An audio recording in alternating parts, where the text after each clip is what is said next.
সূরা ফুরকান আয়াত নম্বর 62। কত? আমরা করব কি? রব্বুল আলামিন বলেন তিনি সেই সত্তা যিনি রাত ও দিনকে পরস্পরের অনুগামী করেছেন। রাত এবং দিন অনুগামী কে করেছেন? আল্লাহ। রাতের পরে দিন আসবে, এটাই বাস্তব। দিনের পরে রাত আসবে, এটা বাস্তব। দুনিয়ার কোনো মানুষ ঠেকিয়ে রাখতে পারবে না।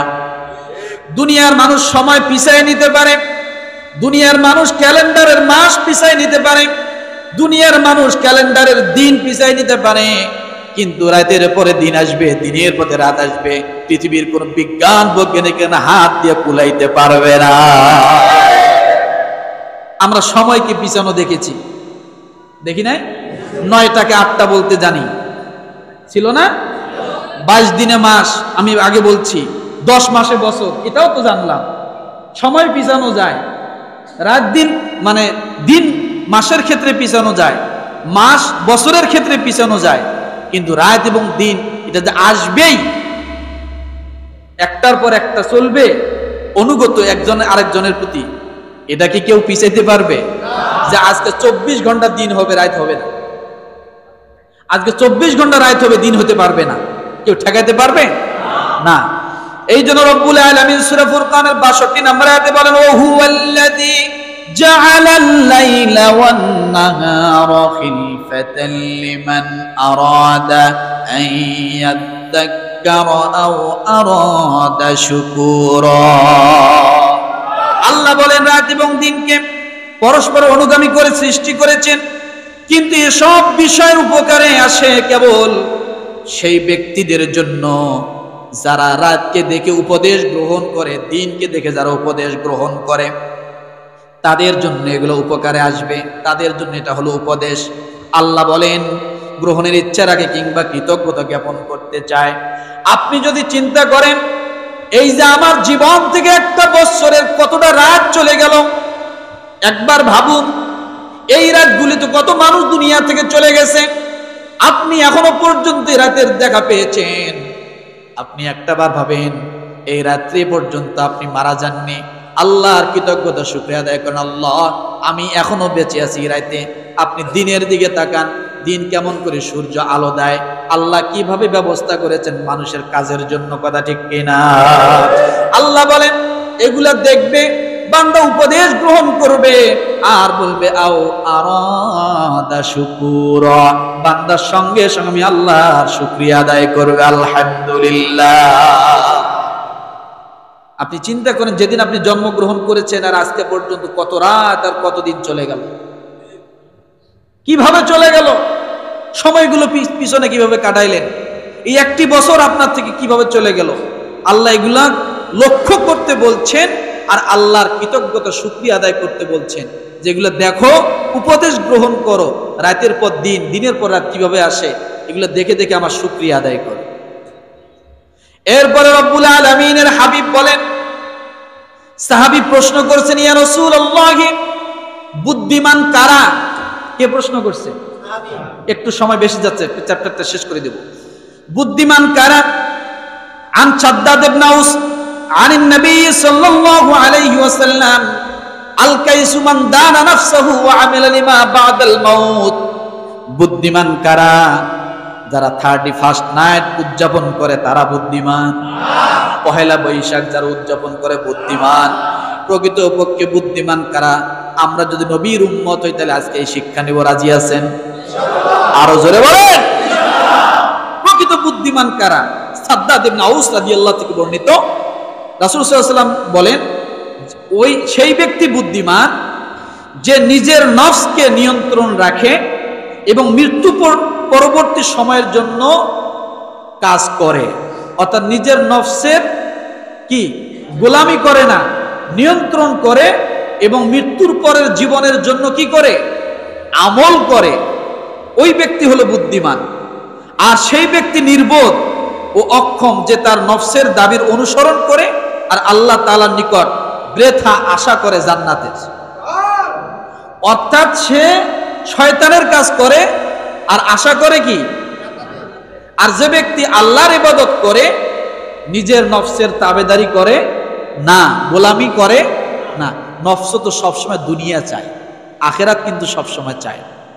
কথা ঠিক না? তো ওই ব্যক্তি বুদ্ধিমান যে মৃত্যুর আগে, কবরে যাওয়ার আগে আখেরাতের জন্য যে সামানা গোছায়, ওই ব্যক্তি হলো সবচেয়ে কি বুদ্ধিমান। এখন চিন্তা করেন, আপনি এই 24 সালটা এক বছরে কয় ওয়াক্ত নামাজ পড়ছেন, একবার হিসাব লাগান। কয়টা ভালো কাজ করছেন, একবার হিসাব লাগান। দেশ জাতি আমার দ্বারা কি উপকার হয়েছে, একবার হিসাব লাগান। আছে কোনো হিসাব? আছে হিসাব?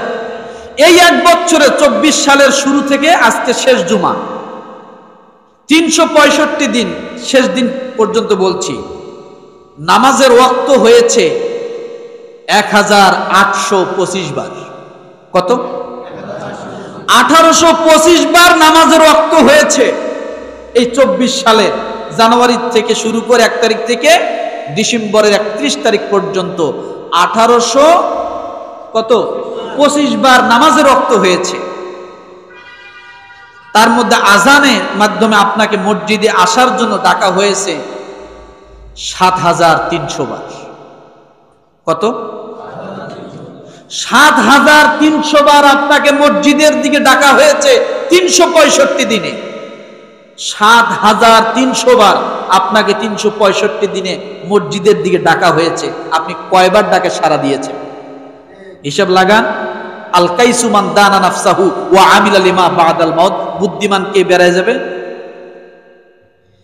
এরপরে আল্লাহর পক্ষ থেকে আপনার উপর যে কল্যাণ আল্লাহ দিয়েছেন, এই কল্যাণ নেওয়ার জন্য আল্লাহ তাআলা আপনাকে মসজিদের দিকে আহ্বান করেছেন 7300 বার।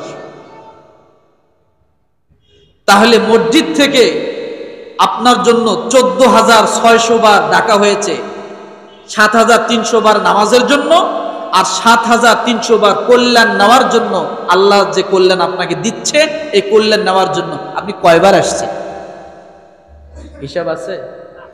হিসাব আছে? এই এক বছরে 1825 বার আজান হয়েছে। কয়বার? 1825 ওয়াক্ত নামাজ আপনার জন্য ফরজ ছিল। আপনি কয় ওয়াক্ত পড়েছেন? হিসাব লাগান। এগুলো হিসাব না করে 31st নাইটের জন্য আগে প্রস্তুত, ঘর সাজাইতেছে। কপাল পোড়া আমরা কি কপাল পোড়া। একবার হিসাব লাগান নিজের জীবনীতে। মরবেন না? আমরা মারা যাব না? মারা যাব না?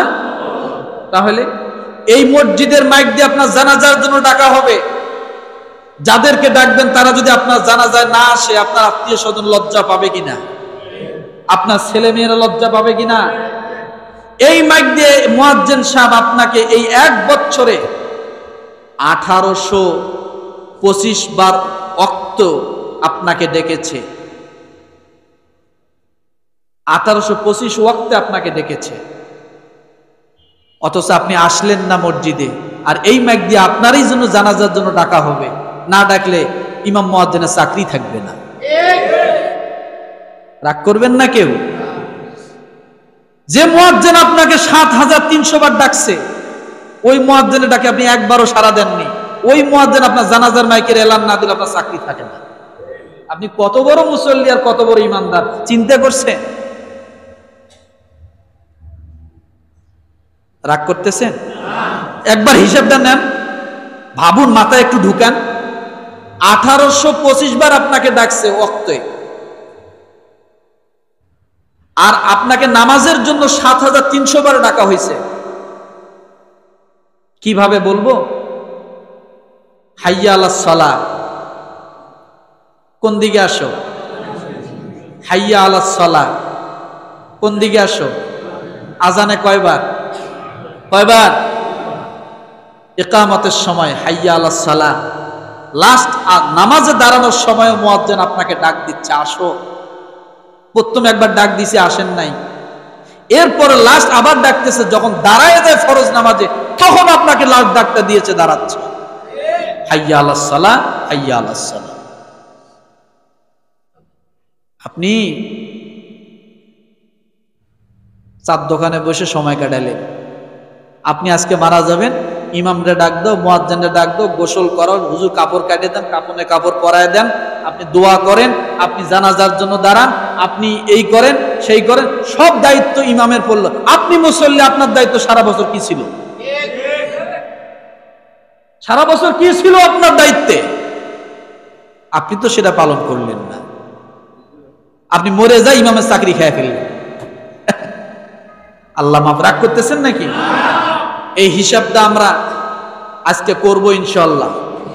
নামাজ পড়বো তো? কতবার বছরে ডাকা হয়?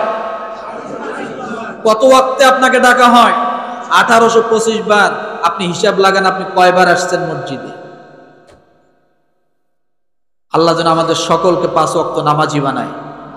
জোরে বলি আমিন। 31st নাইট আমরা উদযাপন করব না, রাজি আছেন? কে হাত উঁচু করেন। আল্লাহকে সাক্ষী রেখে বলছেন আমরা 31st নাইট করব না। এটা বিধর্মীদের কাজ। আমরা আমাদের ঈমানকে হারাবো না। হাত নামান। আল্লাহ তাআলা আমাদের সকলকে কবুল করুক, আমিন।